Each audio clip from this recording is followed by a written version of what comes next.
Hello everyone, welcome back. आज का हमारा टॉपिक है ideal and non ideal solutions. कल की क्लास में हमने राउल्ट्स लॉ किया था, जिसमें हमने सारा ग्राफिकल रिप्रेजेंटेशन वगैरह भी उसका स्टडी कर लिया था। और मैंने कहा था कि जो ये ग्राफ बना है वो आइडियल सॉल्यूशंस के लिए है। इट मींस आइडियल सॉल्यूशन कौन से है, जो राउल्ट्स लॉ को ओबे कर रहे हैं, तभी तो वो ग्राफ इसका बनेगा। तो यहां हम लिख सकते हैं विच ओबे राउल्ट्स लॉ, विच ओबे राउल्ट्स लॉ। और राउल्ट्स लॉ ओबे तो करेंगे ही, साथ साथ चाहे हम उस सॉल्यूशन की कंसंट्रेशन कुछ भी कर दें, टेम्परेचर कंडीशंस कुछ भी कर दें, ये राउल्ट्स लॉ को ओबे करेंगे। उन्हीं को हम बोलेंगे आइडियल सॉल्यूशन। यानी यहाँ कंप्लीट क्या लिखोगे, which obey Raoult's law at all concentrations and temperatures. चाहे कोई भी कंसंट्रेशन हो जाए उस सॉल्यूशन की, और चाहे कोई भी टेम्परेचर हो। अब देखो, कंसंट्रेशन का मतलब डाइल्यूट कर रहे हो सॉल्यूशन को या कंसंट्रेटेड कर रहे हो, तब भी ये क्या करेंगे, आइडियल सॉल्यूशन को ओबे करेंगे। और डाइल्यूट सॉल्यूशन सारे के सारे क्या होते हैं, आइडियल होते हैं। ये एक्स्ट्रा लाइन लिखवा दी। ये तो डेफिनेशन हो गई इसकी on the basis of Raoult's law, कि राउल्ट्स लॉ के बेसिस पे आइडियल कौन सा, नॉन आइडियल कौन सा होगा। आइडियल कौन सा होगा, जो राउल्ट्स लॉ को ओबे कर रहा है सारी कंसंट्रेशंस और टेम्परेचर्स पे। नॉन आइडियल कौन से होंगे, जो राउल्ट्स लॉ को ओबे नहीं करेंगे। नॉर्मल लैंग्वेज में ये स्टेटमेंट हम दे देते हैं in terms of Raoult's law. तो यहाँ क्या लिख दोगे कि जो राउल्ट्स लॉ को ओबे नहीं करते। ये हम अभी नहीं लिख रहे हैं, अभी हम आइडियल सॉल्यूशन को ही स्टडी कर रहे हैं। अब ये नॉर्मल डेफिनेशन हो गई, लेकिन आइडियल सॉल्यूशन इन एक्चुअल होता क्या है, उसको किस तरह से डिफाइन करोगे, वो हमें स्टडी करना है। देखो, एक सॉल्यूशन के अंदर दो कंपोनेंट्स हैं। ये है सोल्यूट, ए से सॉल्वेंट, ठीक है, सॉल्वेंट ही मान रहे हैं हम एग्जांपल में भी। ये हमारा सॉल्वेंट और बी हमने लिया सोल्यूट, और इन दोनों को जब मिक्स किया तो हमारे पास सॉल्यूशन बना ए बी, ए बी, ऐसे बन गया। ए और बी ने आपस में क्या किए, बॉन्ड्स बना लिए, सॉल्यूशन बन गया। अब अगर इनकी जो इंटरेक्शन है, सॉल्वेंट की सॉल्वेंट के साथ इंटरेक्शन, एक सॉल्वेंट मॉलिक्यूल की दूसरे के साथ, सोल्यूट मॉलिक्यूल की दूसरे सोल्यूट मॉलिक्यूल के साथ जो इंटरेक्शन है, अगर वो इंटरेक्शन बिल्कुल बराबर है, सिमिलर है, किसके, सोल्यूट और सॉल्वेंट की आपस की इंटरेक्शंस के बिल्कुल बराबर है, that means it is an ideal solution. दोबारा सुनो, अगर सॉल्वेंट सॉल्वेंट इंटरेक्शंस और सोल्यूट सोल्यूट इंटरेक्शंस बिल्कुल सिमिलर है, सोल्यूट और सॉल्वेंट की आपस की इंटरेक्शंस के, तो हमारे पास जो सॉल्यूशन होगा that will be ideal solution. यहां लिखो solvent solvent and solute solute. बात समझ रहे हो ना क्या कह रही हूं। सोल्यूट मॉलिक्यूल की दूसरे सोल्यूट मॉलिक्यूल के साथ, सॉल्वेंट मॉलिक्यूल की दूसरे सॉल्वेंट मॉलिक्यूल के साथ जो इंटरेक्शंस हैं,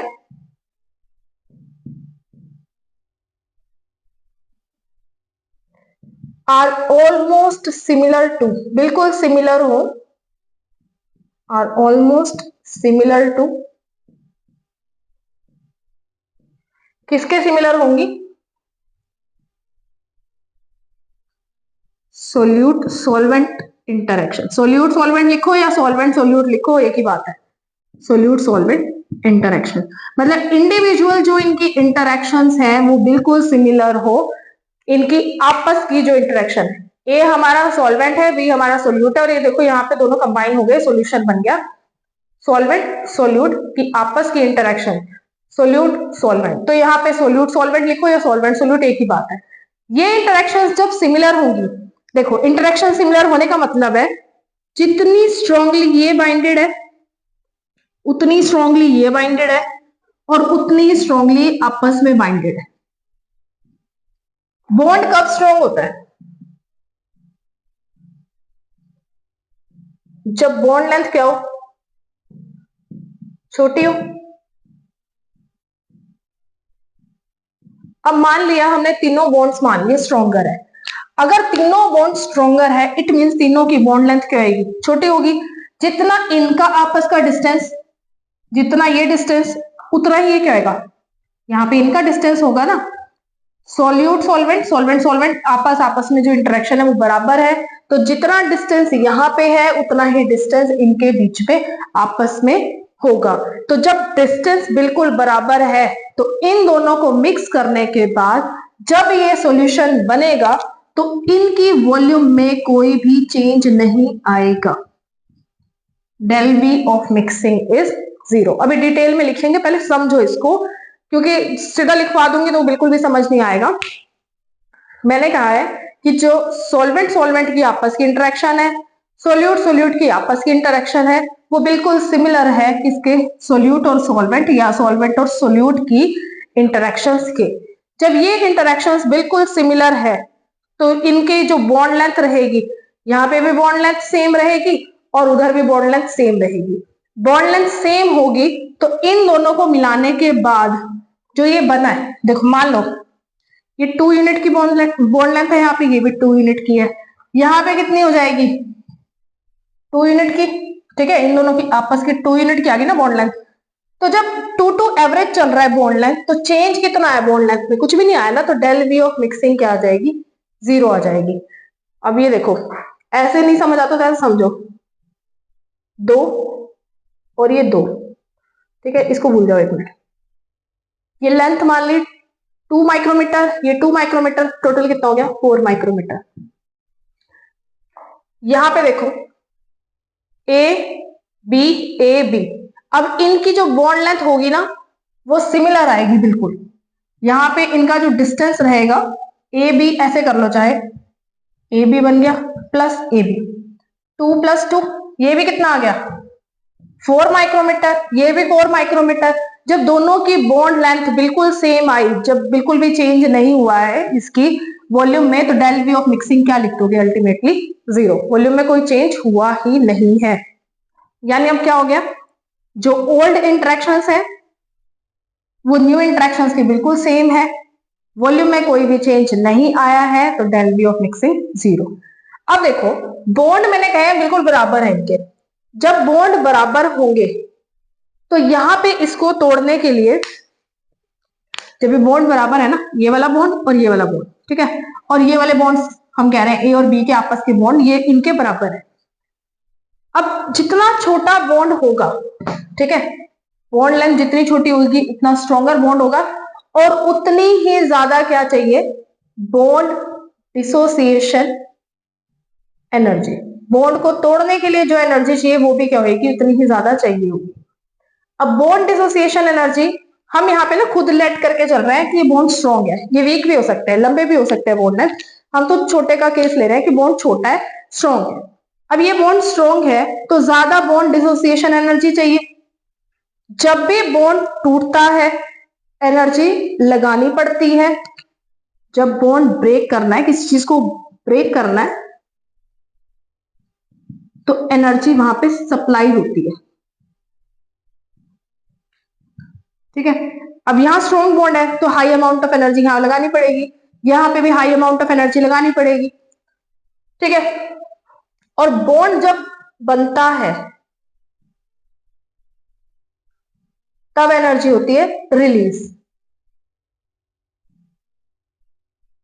इसको मैं कंसेप्ट को दोबारा समझाती हूँ, बॉन्ड ब्रेकिंग और बॉन्ड मेकिंग को। यहां तक अगर नोट हो गया हो तो मैं इसको क्लियर कर दूं, ठीक है। फर्स्ट कंसेप्ट इसका यही याद रखना है कि जो सॉल्यूशंस राउल्ट्स लॉ को ओबे करते हैं सभी कंसंट्रेशंस पे और टेम्परेचर पे, उनको हम बोलते हैं आइडियल सॉल्यूशन, और जो डाइल्यूट सॉल्यूशन होते हैं वो सारे ही आइडियल होते हैं। और आइडियल सॉल्यूशन एग्जैक्ट में क्या होता है, वो सॉल्यूशंस जिसमें सोल्यूट सोल्यूट और सॉल्वेंट सॉल्वेंट की इंटरेक्शंस ऑलमोस्ट सिमिलर हो सोल्यूट और सॉल्वेंट की इंटरेक्शंस के। यानी पुराने बॉन्ड और नए बॉन्ड बिल्कुल क्या है, बराबर है, वॉल्यूम में कोई चेंज नहीं आया, del V of mixing equals to 0। और दूसरी कंडीशंस जो इनकी होती है आइडियल सॉल्यूशन की होती है del H of mixing. H is enthalpy, change in enthalpy is also 0 and change in volume is also 0। ये दो कंडीशंस है आइडियल सॉल्यूशन की। अब सीधा डिटेल में ही करते हैं इसकी, एक एक स्टेटमेंट लिखते हैं, एक एक जो भी लाइन है वो लिखते हैं। और क्वेश्चन जो इस टॉपिक का आता है ना, या तो वो डायरेक्ट आ जाता है कि what are ideal and non ideal solutions explain with example, या फिर एमसीक्यूज में इसका क्वेश्चन आता है कि आपको 4 ऑप्शन दिए होंगे पेयर्स बना के, कि कुछ पेयर दे दिया, एक पेयर दे दिया, दूसरा पेयर दे दिया, ऐसे दे दिया, और उसमें हमें सेलेक्ट करना होता है कि कौन सा पेयर आइडियल सॉल्यूशन का है या कौन सा पेयर नॉन आइडियल सॉल्यूशन का है। दोनों ही क्वेश्चन बहुत कॉमन है। हम पहले इनका जो स्टेटमेंट है उस हिसाब से करेंगे, फिर हम ये वाले क्वेश्चन जो है फाइंड आउट करना सीखेंगे कि पहचान कैसे करेंगे कि दो जो सॉल्यूशंस है वो आइडियल है या नहीं है। ठीक है, अब डिटेल में करते हैं इसको आइडियल सॉल्यूशन को। देखो, 2 स्टेटमेंट तो मैं लिखवा चुकी हूँ। एक तो राउल्स लॉ को ओबे करते हैं, वो आइडियल सॉल्यूशन होता है हमारे पास, और दूसरी कि जिसके अंदर सोल्यूट की इंटरेक्शंस और सॉल्वेंट की इंटरेक्शंस ऑलमोस्ट सिमिलर हो, सोल्यूट और सॉल्वेंट की इंटरेक्शंस की। अब मैं दोबारा लिख रही हूँ उसको। राउल्स लॉ को ओबे करते हैं, obeys Raoult's law is obeyed, short form में लिख रही हूं मैं। अगर राउल्स लॉ को ये ओबे करते हैं, so for ideal solution, Raoult's law की कंडीशन क्या थी? वो ये ना, 2 कंपोनेंट्स लिए, ए और बी लिया कंपोनेंट, तो P of A is equals to PA naught, साथ में mole fraction of A। Ideal solution ये इक्वेशन सेटिस्फाई करेगा, ये कंडीशन सेटिस्फाई करेगा, and P of B equals to P of B naught mole fraction of B। और जो total pressure होगा PS equals to PA plus PB। ये conditions obey करेगा, पहली बात तो ये। ठीक है, राउल्स लॉ ओबे होगा आइडियल सॉल्यूशन के केस में, और अगर ये ओबे होगा तो आइडियल सॉल्यूशन इन कंडीशंस को फॉलो करेगा। ठीक है, दूसरी कंडीशन, दूसरी क्या टर्म है, हमने कहा है सोल्यूट सॉल्वेंट सॉल्वेंट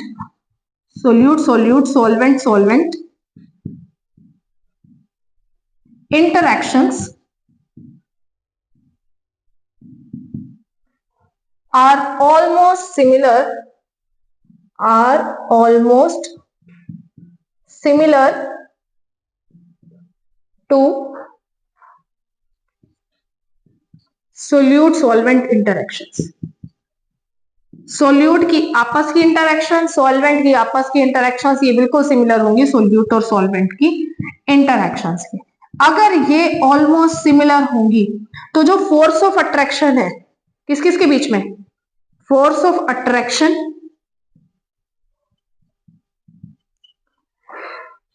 बिटवीन किस किस के बीच में, ए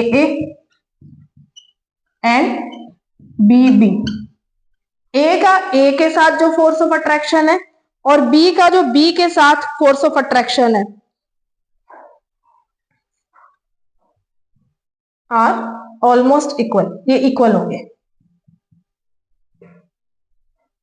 एंड न्यू इंट्रैक्शंस, जो नई इंट्रैक्शंस बनी है,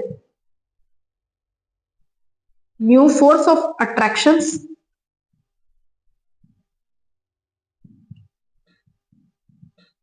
between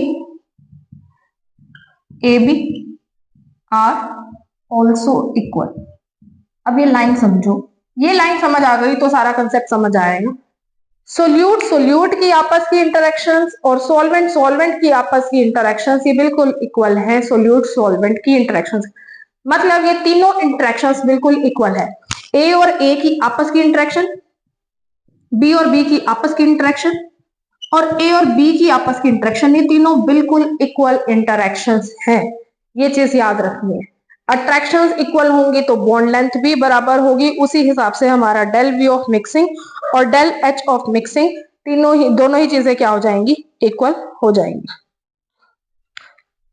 अब क्योंकि ये इंटरेक्शंस इक्वल है तो डिस्टेंस बिटवीन मॉलिक्यूल्स क्या रहेगा, distance between molecules remain same रहेगा ना। जब बॉन्ड बिल्कुल बराबर है, रिमेन सेम, बॉन्ड बोल रहे हो बॉन्ड ही लिख दिया, रिमेन सेम। अब क्योंकि ये बॉन्ड और ये बॉन्ड ये इक्वल है, जब ये बॉन्ड्स आपस में इक्वल हैं फोर्स ऑफ अट्रैक्शन बराबर है, तो जब इनको मिक्स करोगे, सॉल्वेंट को सोल्यूट के साथ मिक्स करोगे, there will be no change in volume. यहां पे मैं क्लियर करके लिख रही हूं इसको,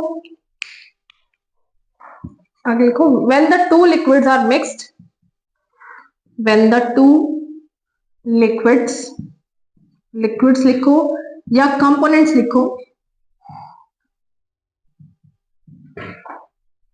आर मिक्स्ड, कौन से कंपोनेंट्स की बात कर रहे हैं, ए और बी की बात कर रहे हैं ना, then there is no change in volume, there is no change in volume, volume में कोई चेंज नहीं आएगा। ठीक है, ये हो गई फर्स्ट कंडीशन। फर्स्ट कह दो या सेकंड कह दो, क्योंकि फर्स्ट कंडीशन आइडियल सॉल्यूशन होने के लिए क्या है कि वो राउल्ट्स लॉ ओबे करे। सेकंड कंडीशन ये है कि उसका जो डेल वी ऑफ मिक्सिंग है वो क्या रहे, जीरो, और ये जीरो होता है इस केस में आइडियल सॉल्यूशन में। क्यों? क्योंकि सोल्यूट सोल्यूट और सॉल्वेंट सॉल्वेंट की इंटरेक्शन ये सारी क्या रहती है, आपस में बराबर रहेंगी। बराबर रहेंगी तो डिस्टेंस बिटवीन मॉलिक्यूल सेम रहेगा, और जब ये डिस्टेंस सेम रहेगा तो जब इनको मिक्स करोगे there will be no change in volume.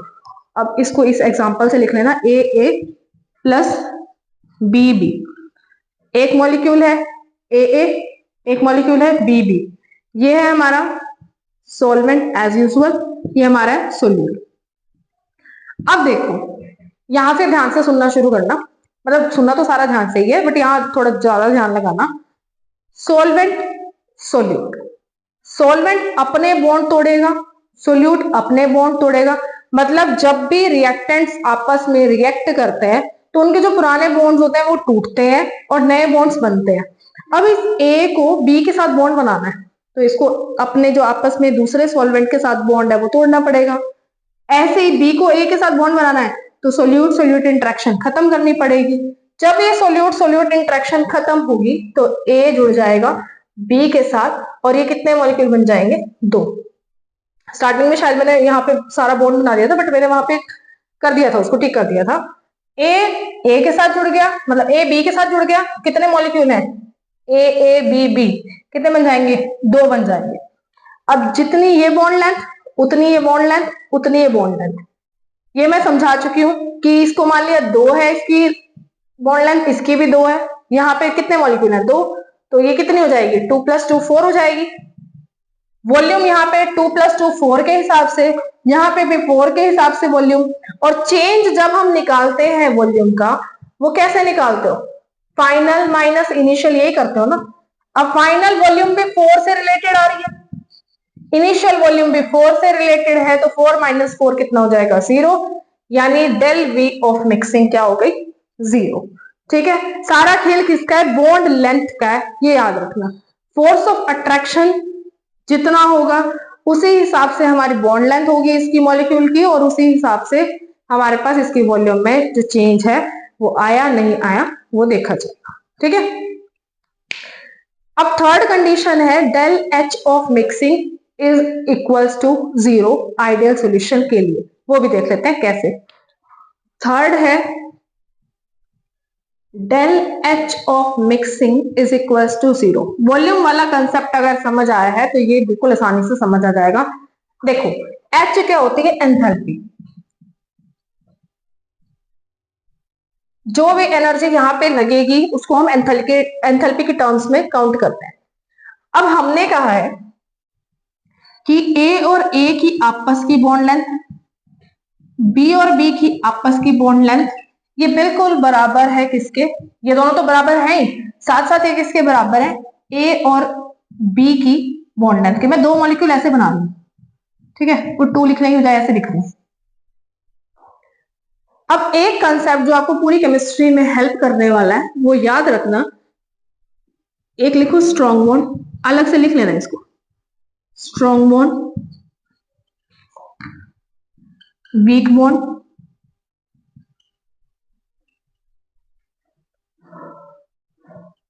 Bond making और बॉन्ड ब्रेकिंग, ये 4 चीजें लिख लो। ठीक है, ये पूरी केमिस्ट्री में आपको काम आने वाली है।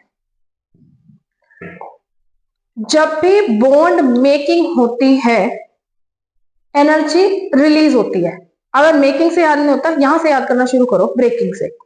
किसी चीज को तोड़ना है, अगर उसको हमें तोड़ना है तो हमें एनर्जी उस पर लगानी पड़ेगी।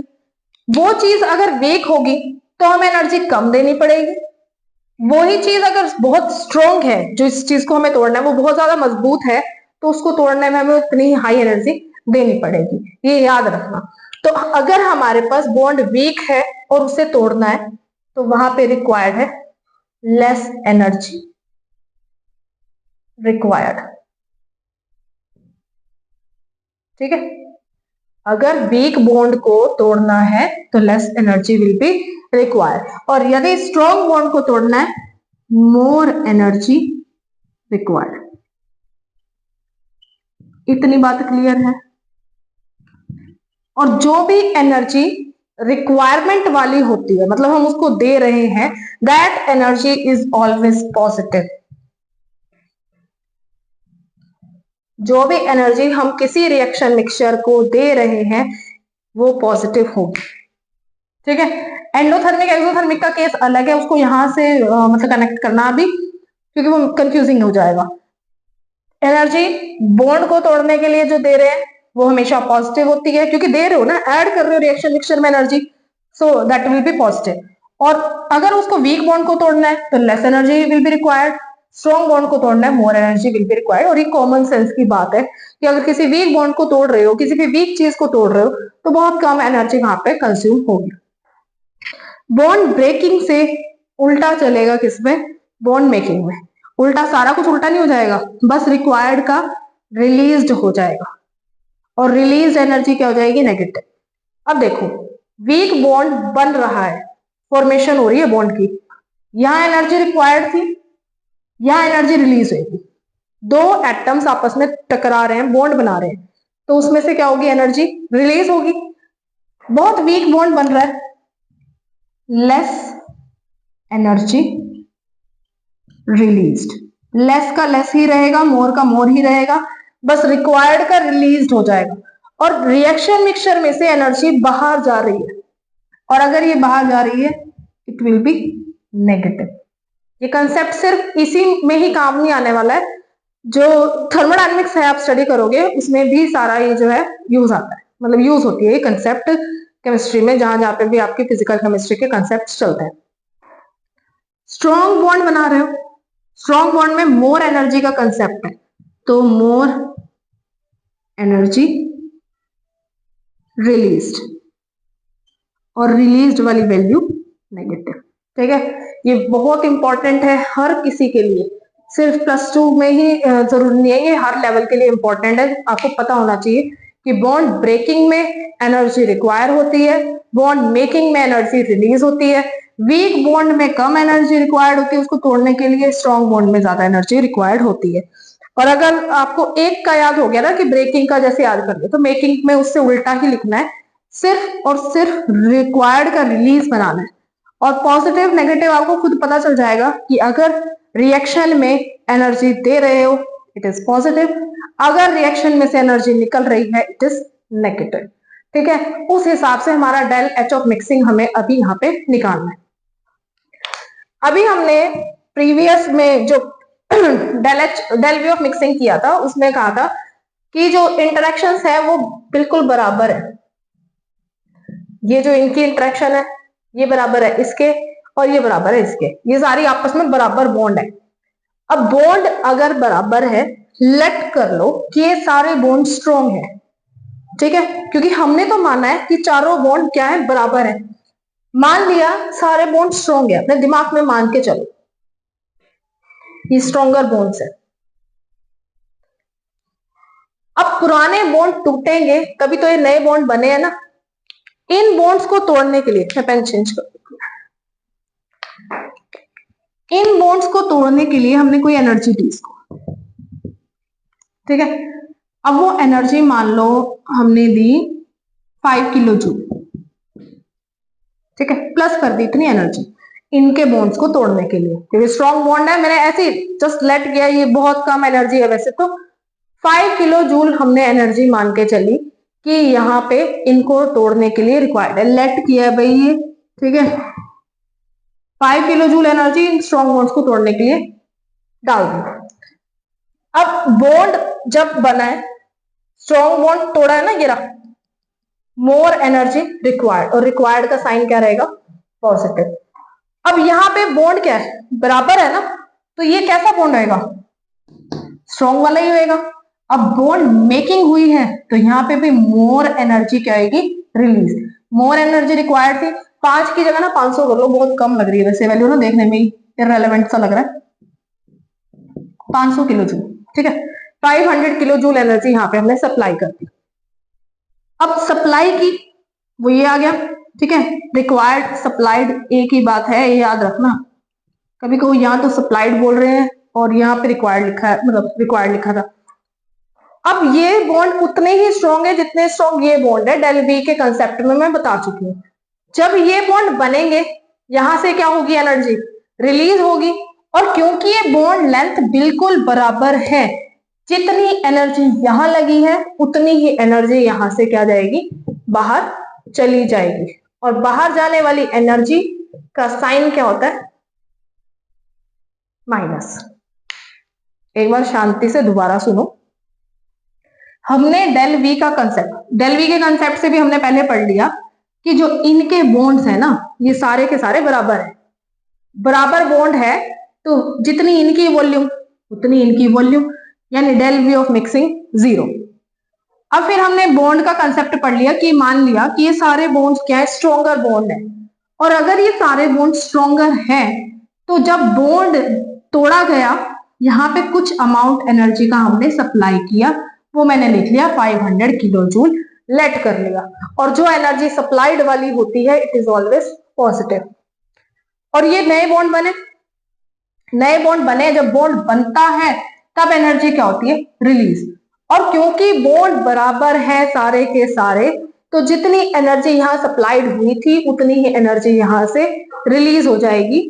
और डेल एच ऑफ मिक्सिंग ऐसे मत निकालना भाई, ऐसे मत कर देना कि del H of mixing volume की तरह निकाल दो कि final value minus initial value, और ये निकाल दी माइनस 1000 किलो जूल, ये मत कर देना भाई, ये बिल्कुल गलत हो जाएगा।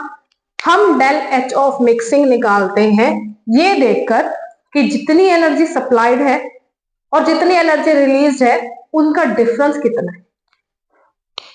यहां पे क्या हो जाएगा, सप्लाई कितनी की थी प्लस 500, बाहर कितनी गई है 500, 500 से 500 कैंसल तो 0, डेल एच ऑफ मिक्सिंग क्या आ गया, 0 आ गया, ठीक है।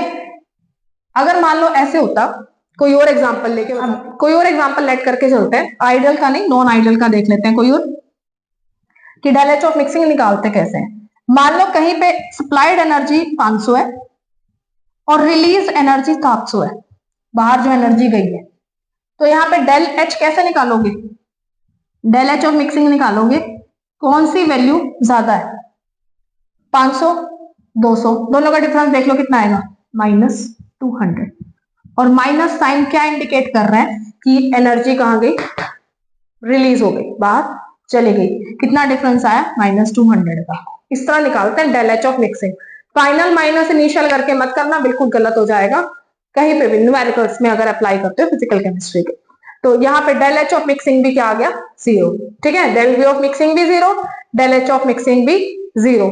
डेल एच ऑफ मिक्सिंग में जो थ्योरी लिखनी है वो सारी सेम लिखनी है कि ए और बी की जो इंटरेक्शंस हैं they are equal to the interaction between A B, ठीक है। थ्योरी सारी लाइन सेम है तो मैं लाइंस वो नहीं लिखवा रही हूँ यहाँ पे, और ये जो मैंने लिखवाया है ये ना साइड में लिखना इस टॉपिक से अलग, ये आपकी जनरल नॉलेज के लिए है, आपकी जो इंफॉर्मेशन है ये एक्स्ट्रा है, ठीक है, एक्स्ट्रा नहीं बोल सकते हम इसको, कहते हैं इंफॉर्मेटिव चीज है ये, तो ये अपना अलग जगह पे लिख लेना।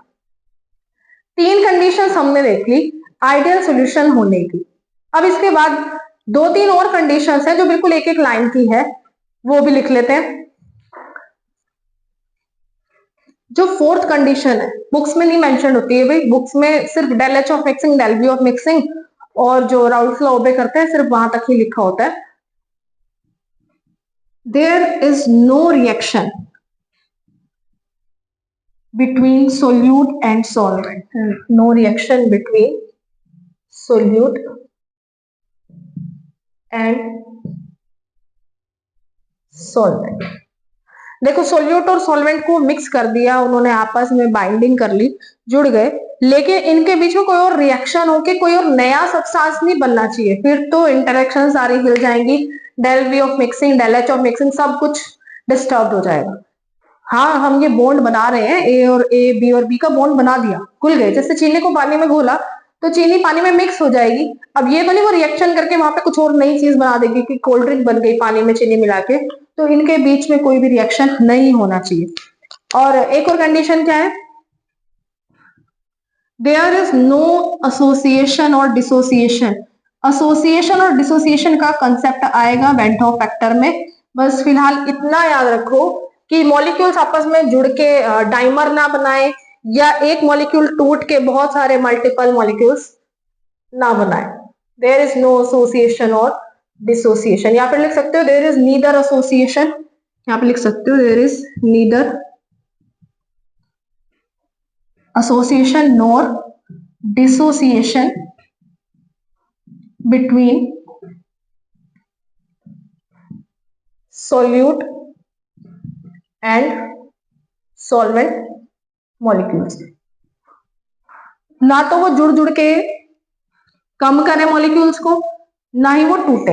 एसोसिएशन का मतलब होता है जुड़ना और डिसोसिएशन का मतलब है टूटना, ना वो टूटे मॉलिक्यूल्स ना वो जुड़ जुड़ के एसोसिएट हो, वरना नंबर ऑफ मॉलिक्यूल्स पे इफेक्ट पड़ जाएगा, जिसकी वजह से सोल्यूट सॉल्वेंट इंटरेक्शंस पे भी फर्क पड़ेगा, जिसकी वजह से del V of mixing, del H of mixing सब कुछ डिस्टर्ब हो जाएगा। तो ये इंपॉर्टेंट है एक एक लाइन की, बट इंपॉर्टेंट है कि ना तो कोई रिएक्शन होना चाहिए सोल्यूट और सॉल्वेंट का, ना ही वो एसोसिएशन और डिसोसिएशन शो करे। उसके बाद एक और है,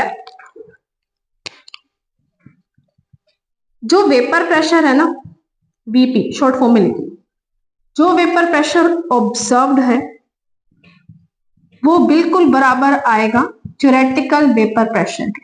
मतलब जो बुक्स में दिया हुआ है वेपर प्रेशर वो बिल्कुल बराबर आएगा जो हम एक्सपेरिमेंटली कैलकुलेट कर रहे हैं। ऑब्जर्व्ड वाला होता है एक्सपेरिमेंटल, ठीक है, एक्सपेरिमेंटली जो निकाल दो, और थ्योरेटिकल वाले को हम बोलते हैं calculated. Theoretical is equals to calculated, ठीक है। वेपर प्रेशर जो ऑब्जर्व्ड का है वो बराबर होना चाहिए थ्योरेटिकल वेपर प्रेशर के, और जैसे वेपर प्रेशर है वैसे ही क्या होना चाहिए, बॉइलिंग पॉइंट भी बिल्कुल बराबर होना चाहिए। Boiling point observed is equals to boiling point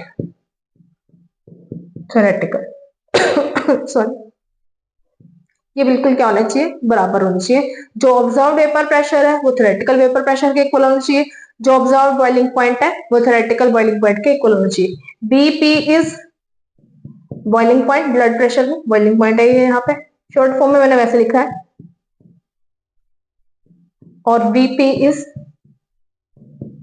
vapour pressure, ठीक है। आपको लाइन पूरी लिखनी है कि observed vapour pressure is equals to theoretical vapour pressure and observed boiling point is equals to theoretical boiling point.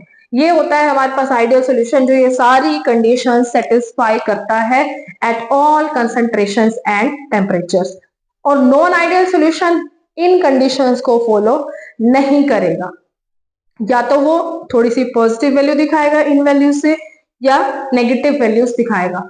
तो नेक्स्ट टॉपिक हमारा वही रहने वाला है, non ideal solution. Non ideal solution की जनरल डेफिनेशन तो वही हो जाएगी राउल्ट्स लॉ के बेसिस पे कि which do not obey Raoult's law, और उसके बाद बाकी जो चीजें हैं इंटरैक्शंस डिफरेंट हो जाएंगी, डेल वी ऑफ मिक्सिंग वगैरह उसमें जीरो नहीं रहेगी, del V of mixing is not equals to zero, या तो पॉजिटिव रहेगी या नेगेटिव रहेगी। ऐसे ही same del H of mixing भी जीरो के इक्वल नहीं रहेगी, या तो पॉजिटिव रहेगी या नेगेटिव, और पॉजिटिव वाले शो करते हैं पॉजिटिव डेविएशन, नेगेटिव वाले शो करते हैं नेगेटिव डेविएशन। तो ये वाला टॉपिक करेंगे हम नेक्स्ट क्लास में, आज की क्लास में इतना ही। आई होप टॉपिक मैं अच्छे से समझा पाई हूँ। स्टार्टिंग में मुझे लगता है थोड़ा कंफ्यूजिंग हो गया होगा, लेकिन जहां से सेंटर से हमने जो स्टार्ट किया था टॉपिक के इन बिटवीन, वहां से बहुत इजी हो चुका था कंसेप्ट। थोड़ा कंफ्यूजिंग लगेगा, लेकिन आप 2 बार अगर देखोगे ना, रिपीट करके देखोगे इसको, तो बिल्कुल क्लियर हो जाएगा।